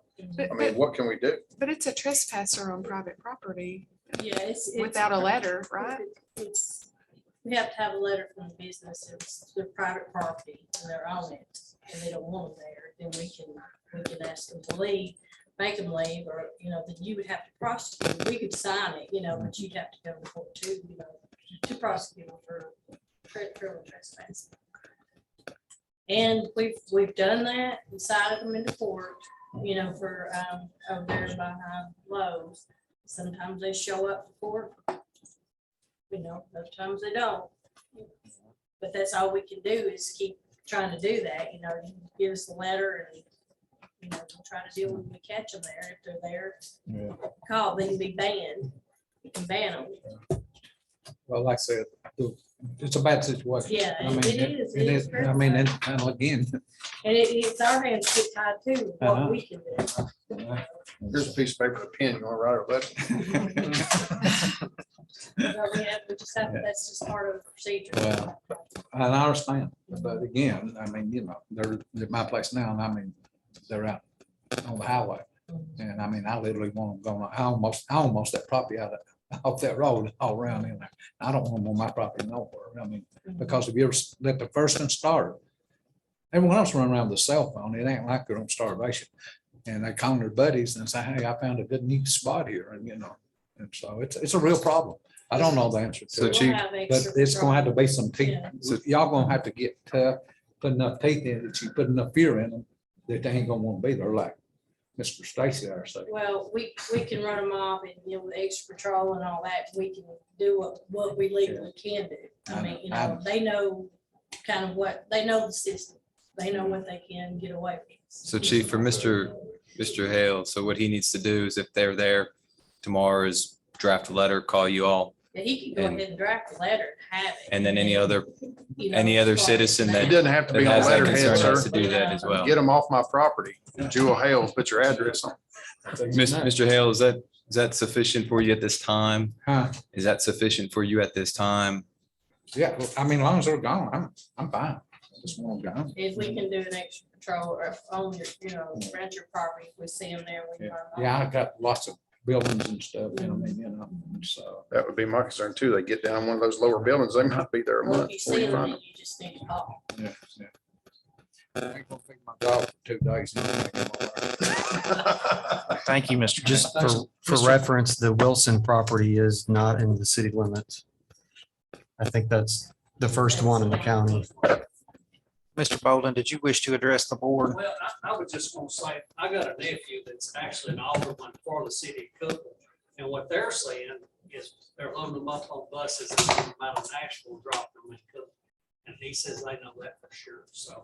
So everybody's wanting to get rid of their problems, so they're busing them somewhere else.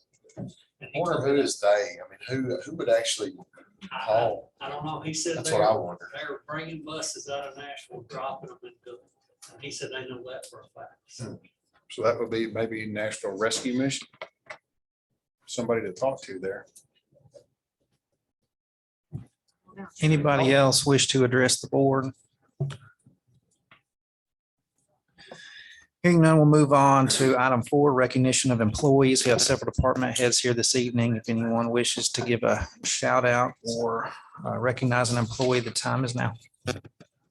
Chair recognizes Mr. David Baird. I want to introduce our new community planner. This is Sean Garrett. Sean has bringing a wealth of years of experience with similar sized communities in southeastern Colorado. So we're very happy to have him. Today is literally his first day. So he's just getting his feet wet and getting used to our system. So again, I just want to introduce him, and I want to say that we're very thankful to have someone with so much experience. It's going to be great in our office because we are at a really a high amount of volume of inquiries, which is great for our community, but certainly we as staff are scurrying. So with that, I'd like to just kind of give a brief thank you to our existing staff because they are working very hard with just record call volumes that we have today. So just wanted to introduce you guys to Sean, and we look forward to working with him. Just looking forward to working with you guys. Thank you. Welcome. Thank you.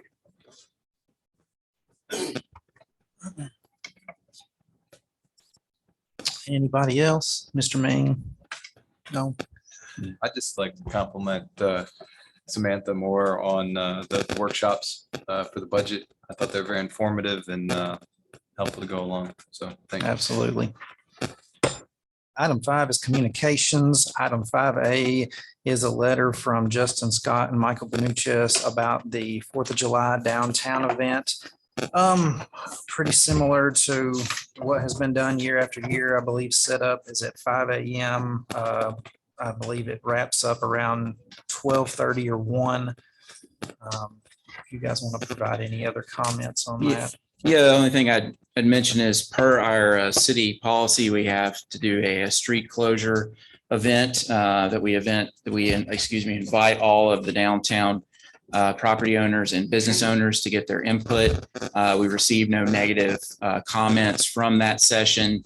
There seems to be a general belief that this, as you said, is a year by year event and people are comfortable with the street closures. So on that, just. Yeah, there's no changes this year to the event. It's the same as it's been always. Fun run, parade, the vendors. So we would just close the street early that morning, just before we start lining up the race with the street closure that we've always done. and have the event. Stage is going to be in the same place, possibly using the lot for some activities. But yeah, nothing's changing. So. All right, any questions or anything? Motion to approve their letter. So moved. A motion by Mr. Stacy Harvey, Second. second by Ms. Rachel Kirby, all in favor. Motion passes. Next item of communication is a letter from Main Street McMinnville about Main Street Live this year. Raven. So just real quick, very similar to the last one, very similar application as last year. So received no negative comments. So Yeah, so we're asking for the same thing. Main Street Live's gonna be the same as it always is, taking Main Street down to one lane with the safety cones, so not fully shutting it down. And then we're also asking for providing the trash cans and everything for the cleanup, but everything else is normal. Okay. Is there going to be a crossing guard, right? There normally is, right there. Somebody stands there, they bring out the cones and they take it down to one lane in the middle with a security, somebody standing there. Is that a yes? Yeah. and that was requested in their application. Any other questions? Hearing none, motion to approve. Motion to approve. Motion by Ms. Rachel Kirby, Second. second by Mr. Stacy Harvey, all in favor. Aye. Motion passes. Item 5C is a letter that came in from Warren County Meals on Wheels after the agenda packets went out. The letter is addressed to me, but probably should be, I guess, the Finance Committee. But it's regarding their appropriation and more or less them stating our lack of understanding about their financial standing. So there's not any action to take on this letter, I don't believe, because we still haven't approved the budgets or anything, but I'm not sure how everybody feels about this. I mean, again, there's not any action to take on it right now. But Ms. Mayfield did want this letter distributed among the board and especially the members of the Finance Committee. So I believe it was emailed out. There's copies of it here. So I don't know if anybody has any comment or. Copy that. There's, again, there's nothing we can do tonight. Thank you. And I've received this from Bill Zeckman. I responded, thank you for your letter and advocacy. Meals on Wheels is an excellent program and has a great amount of community support as well as volunteerism to serve our citizens. Meals on Wheels is an integral and very important part of our community. Finance Committee's recommendation to the full board is not related to the Meals on Wheels organization or the cause, but the city's priority this year to focus on the needs citizens explicitly expressed via the survey and also direct alderman communication. After reviewing the financials, Meals on Wheels is in good and sustainable position this year to do such things that they've been doing despite the reduction of funding from the city. I anticipate that Meals on Wheels will be able to continue with services this year without any interruption to citizens that it serves. In the future, if Meals on Wheels is in a vulnerable financial position and cannot serve our citizens, the city should be inclined to revisit the relationship.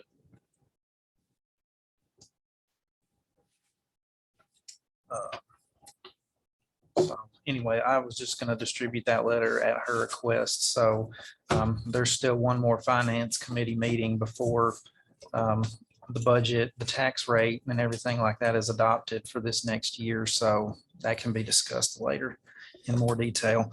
Item 6 is petitions. There are none. Item 7 is unfinished business. Does any member of the board have any? Actually, I do, Mr. Mayor, if you wouldn't mind. Mr. Baird, I need to speak to you about this. I was contacted. This is regarding the property at 307 North Spring. Yes. And I was contacted, as you said, we might be. You said that, I believe you stated that it's maybe Steve Harvey or myself would be contacted by the owners.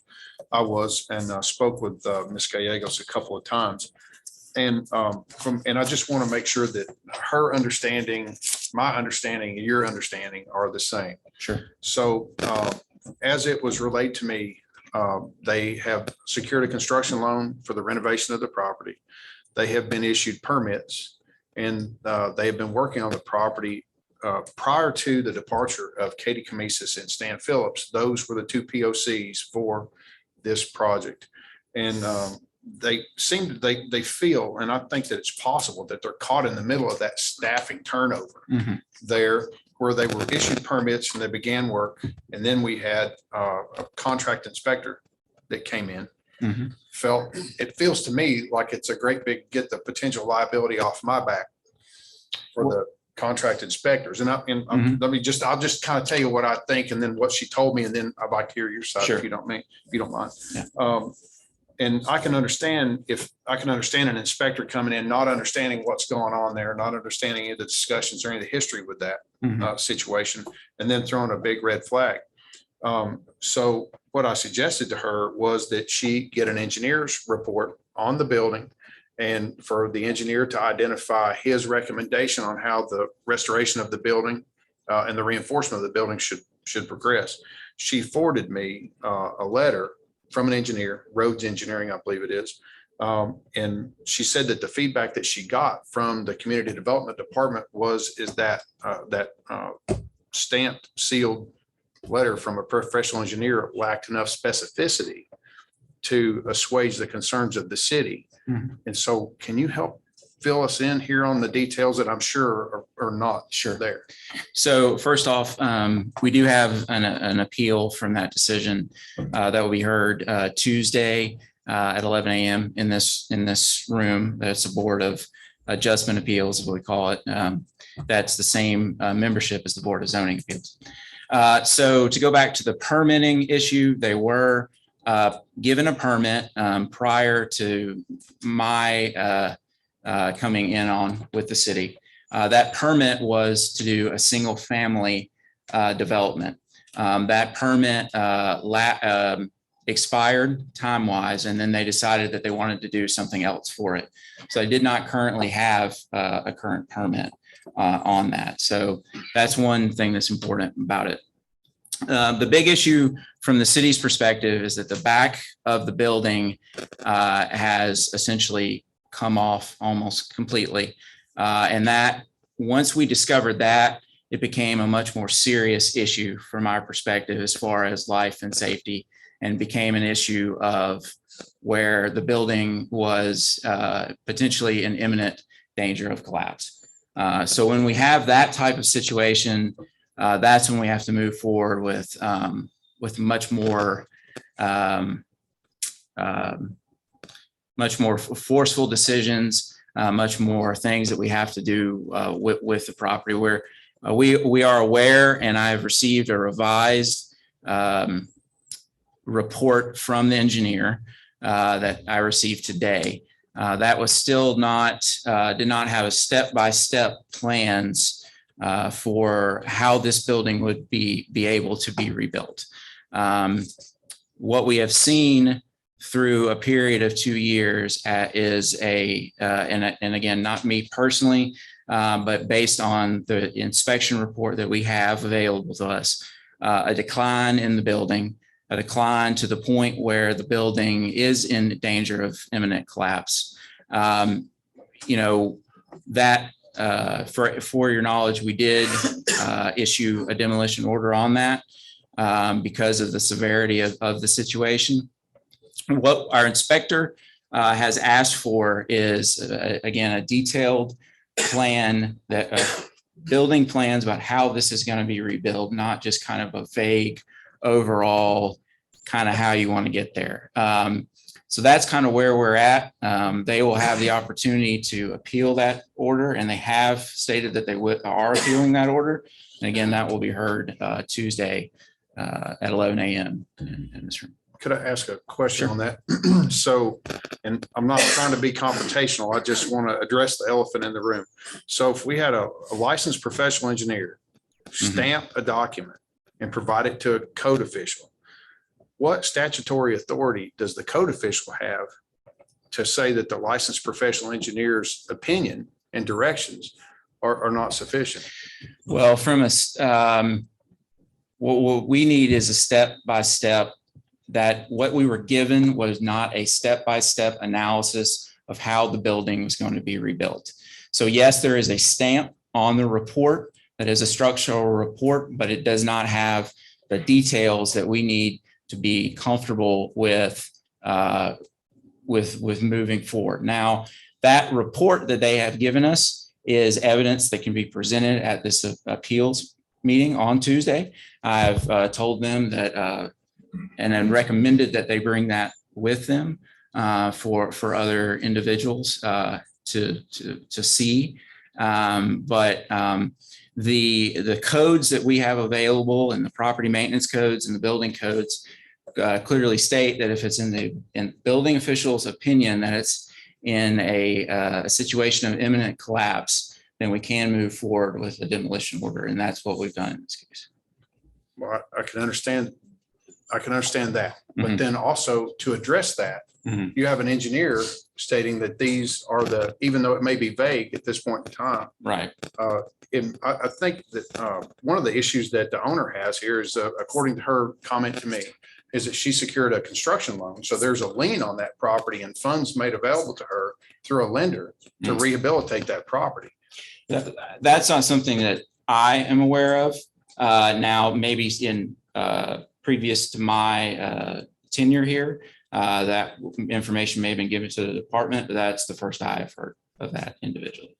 Okay, well, and that was a big concern with her. She's Yeah. now incurred in, a debt.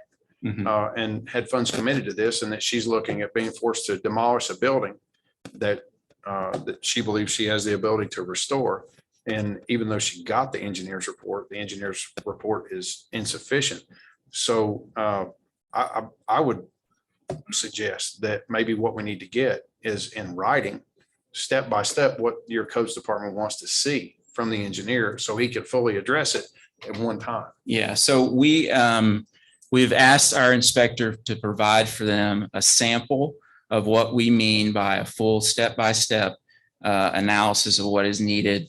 And so that has not come to me yet, but that was promised that would be sent to me tonight or tomorrow morning, and then I will forward that to them. So, and I don't want to take up any more time, but I just want to be sure that I understand. So I need to report back to this lady on the contents of our discussion tonight. So do you think that there's enough time from the receipt of the request for documentation from your contract code inspector? Is there enough time for them to get that to the engineer to fully develop the plan and then present that plan at the appeals hearing on Tuesday? Given that there's a holiday weekend. Sure. Between.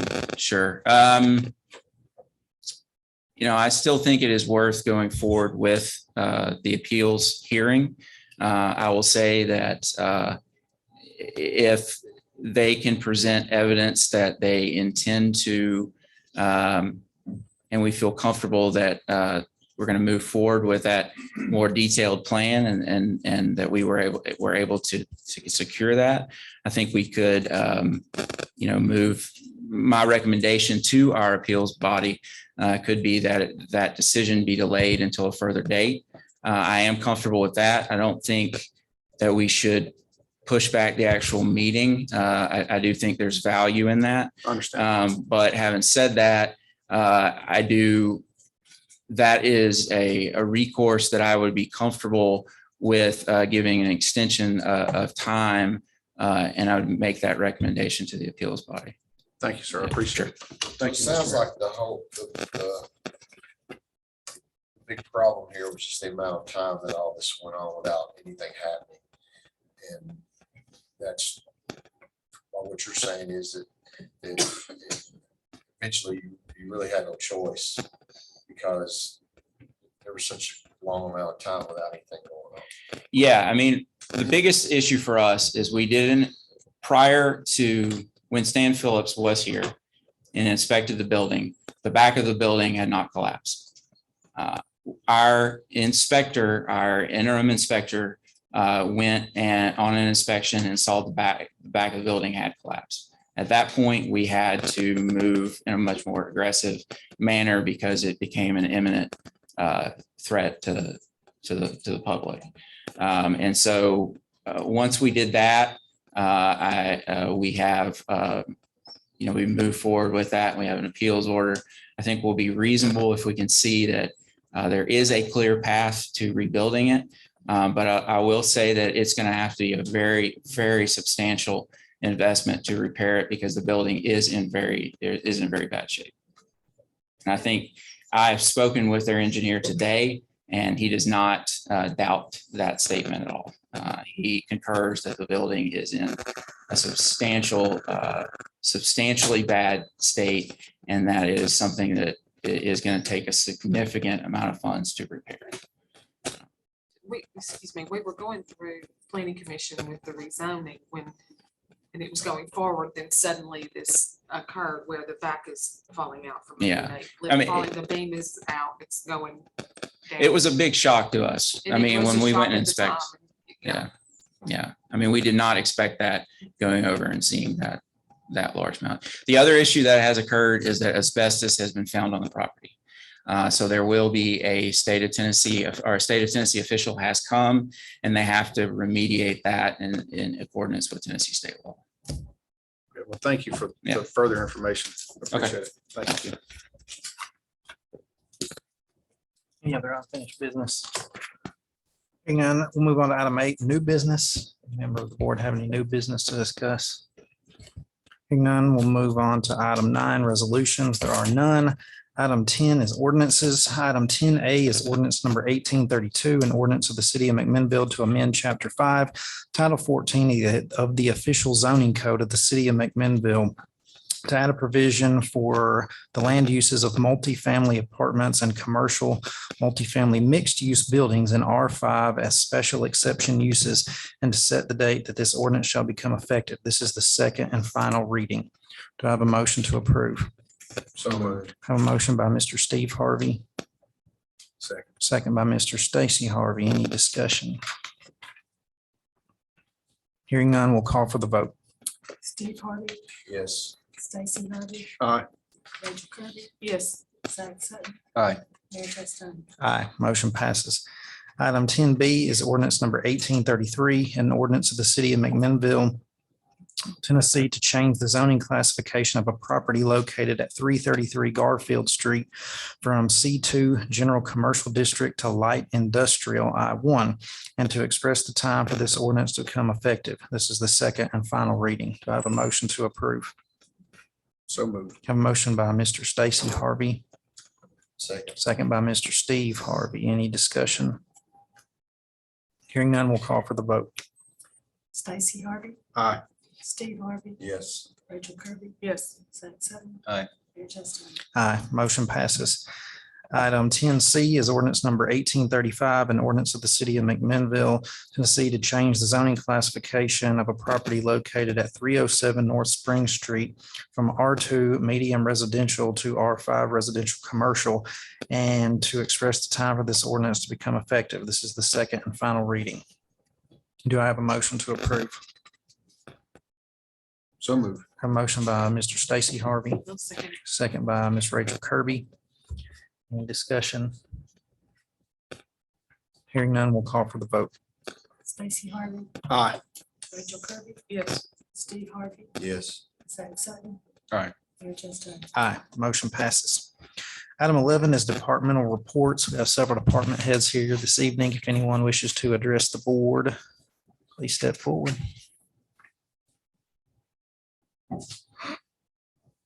Chair recognizes Justin Scott. Good It's a evening. hot seat tonight. You better watch out. I see.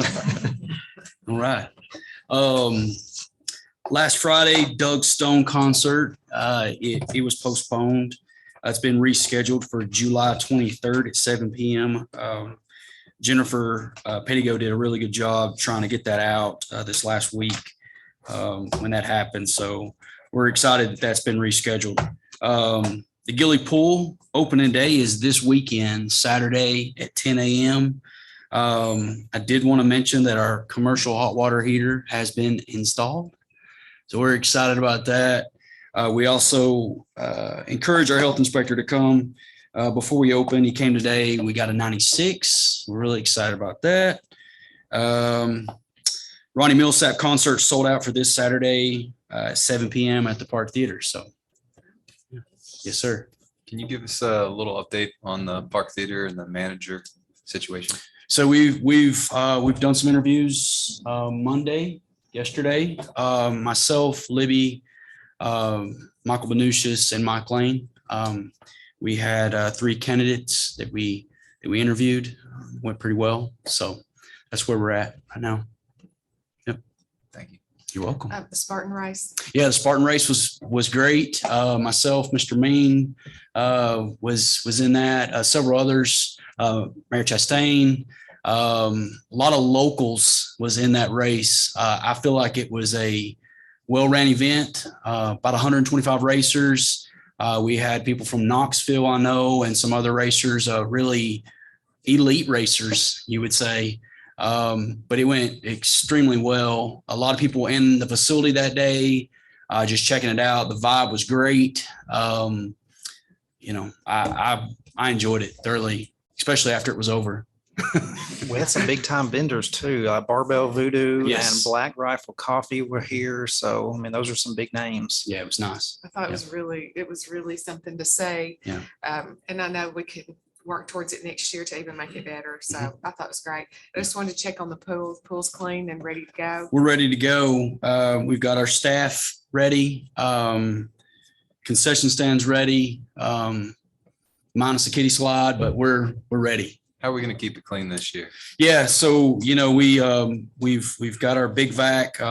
We had it down a little bit last year, but it's been running. We've been maintaining it with brushing, vacuuming. Again, I mentioned the sand changeover that we had that we talked about in our Parks and Rec committee meeting. That's going to be a big deal. Most people that have ran pools before knows that we're supposed to do that every 5 years. For a pool that size, it's definitely needed.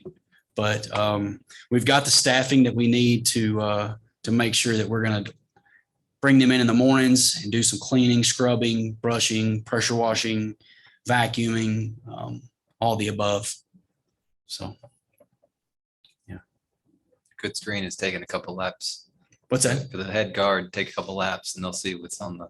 Yeah. That's With kind of the white goggles, glove with- test. With Yeah. goggles, you can, you can't see it without the goggles. Yeah, I and see it on we the try side. to also make sure that we've just the bather load is incredible. All the hair that we find in our strainers, all the Band-Aids, Band-Aids, but yeah, I know. Yep. Thank you. You're welcome. Thank you.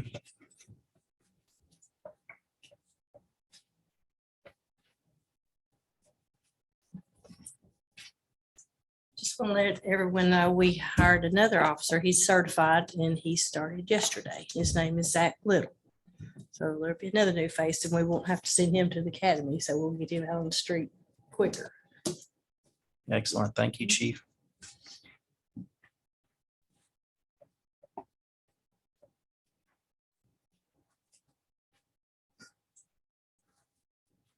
I spoke to Neil Cox about the river cleanup. He called me today or yesterday, actually. And I told him that we could help them this year, pick up the trash and everything. So I think we're going to work with the county on getting rid of the tires Okay. and everything. So it's the 16th of July. It's the cleanup. That's the date of the actual cleanup and Yeah, then we'll we'll pick up on We'll the pick up 18th. on 18th. Yeah. All right. Thanks, sir. All right. Mr. Main, do you have anything? I do not. Mr. Purtle? No. Any announcements? I got a text from Sheila Fan in reference to the conversation at the beginning of the meeting. She mentioned that she reinforced what I said, that if they're not from here or if they don't have family here, that they will help them get to another facility. She said tonight, for example, they sent 4 people back to Cookville. And besides helping with the arrangements for a ride, they did help supply with some gas money to get there. Of those 4 people, 3 people were from Cookville and 1 was from New York. They're living in a hotel here and ran out of money. And then they were on our streets. So now they're back to where they came from and where they're from. So Home is being proactive, with that. But of course, it takes community and all of us to help in other ways too. So, there's an update. Thank you for the information. If there be no further business to come before the board, we'll stand adjourned. Thank you.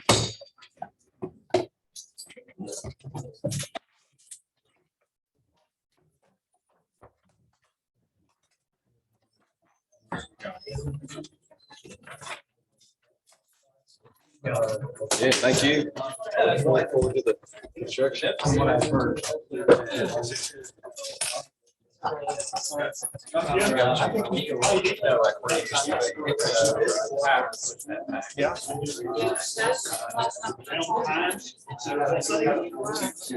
We change it. Yeah.